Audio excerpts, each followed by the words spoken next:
Karibu sana nikujuze kauli mbiu za maraisi ambao waliongoza toka tunapata uhuru mpaka sasa hivi, kauli mbiu na misemo ambayo ilikuwa ikitrend zaidi na ikigusa maisha wa Tanzania kwa namna moja ama nyingine. Tukianza na msemo wa kwanza kutokea kwa Mwalimu Julius Kambarage Nyerere, rais wa kwanza wa Jamhuri ya Muungano wa Tanzania kutokea mwaka 1961 mpaka mwaka 1985.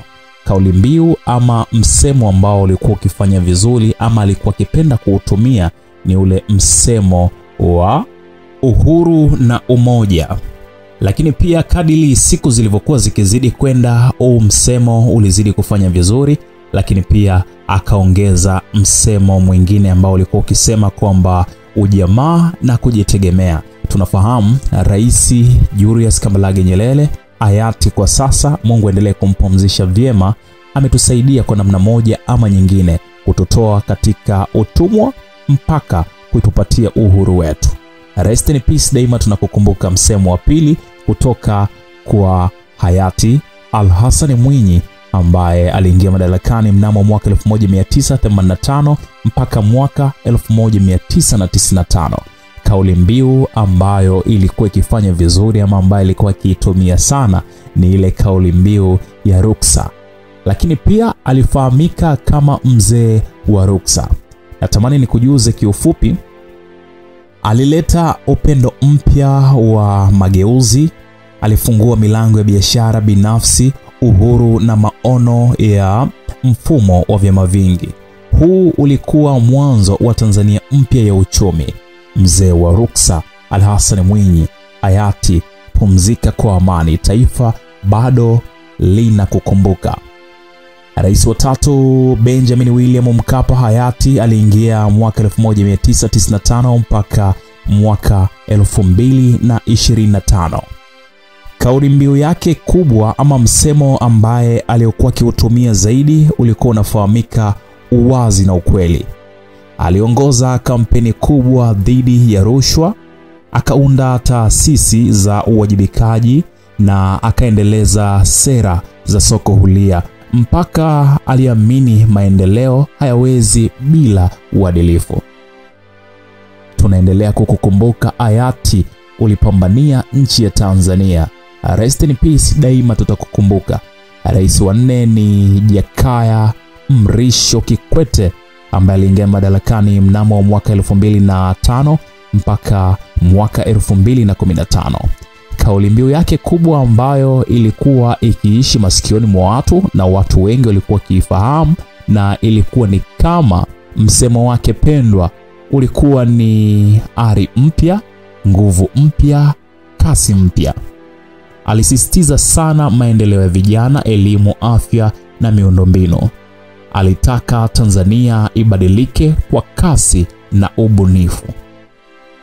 Nambari 5 ni Rais John Pombe Joseph Magufuli ambaye aliingia madarakani mnamo mwaka 2015 mpaka mwaka 2021.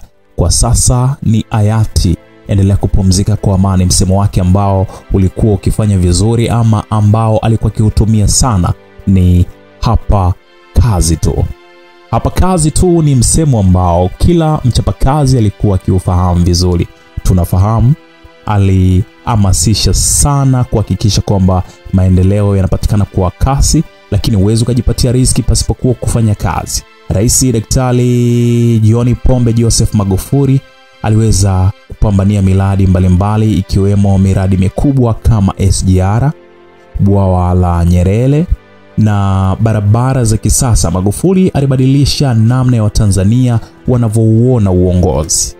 Msemo wa mwisho ni kutoka kwa rais wa kwanza wa kike kutokea nchini Tanzania, nazungumzia Rais Samia Suluhu Hassan, ama unaweza kumuita Mama Samia. Msemo wake pendwa ama msemo ambao ulikuwa ukifahamika na uligusa maisha ya watu wengi ni kazi iendelee. Aliendeleza miradi ambayo aliacha hayati Daktari John Joseph Pombe Magufuli, lakini pia anafungua milango ya diplomasia, uwekezaji na utalii. Anasimamia Tanzania yenye umoja, utulivu na ushirikiano wa kimataifa. Hii ni baadhi ya misemo ambayo ilikuwa ikipendwa kutumiwa na viongozi wa nchi ya Tanzania, nikizungumzia marais ambao waliostaafu na ambao wapo kwa sasa. Nikuulize wewe kwa upande wako, nani alikuwa ni rais wako bora wa muda wote, na msemo upi kwako ulikuwa ukikugusa kwa namna moja ama nyingine? Kwangu mimi wote walikuwa wako vizuri. Mungu endelea kuibariki Tanzania, Mungu endelea kuibariki Afrika. Kama ndo kwanza unaingia kwenye hii channel ya Mo Media, basi nikuombe bonyeza neno subscribe, like, comment, ukiweza share utakuwa umefanya jambo la kiungwana. Mimi naitwa Gamaso OG Mzalendo, bingwa kusambaza upendo, sinaga skendo. Waswahili wanasema taratibu ndio mwendo. Nione nikikuona utakuwa tumeonana, utakuwa umetisha sana, na hivyo ndivyo huwa tunafanya. See you when you see me. Chill until the next time. Bye bye.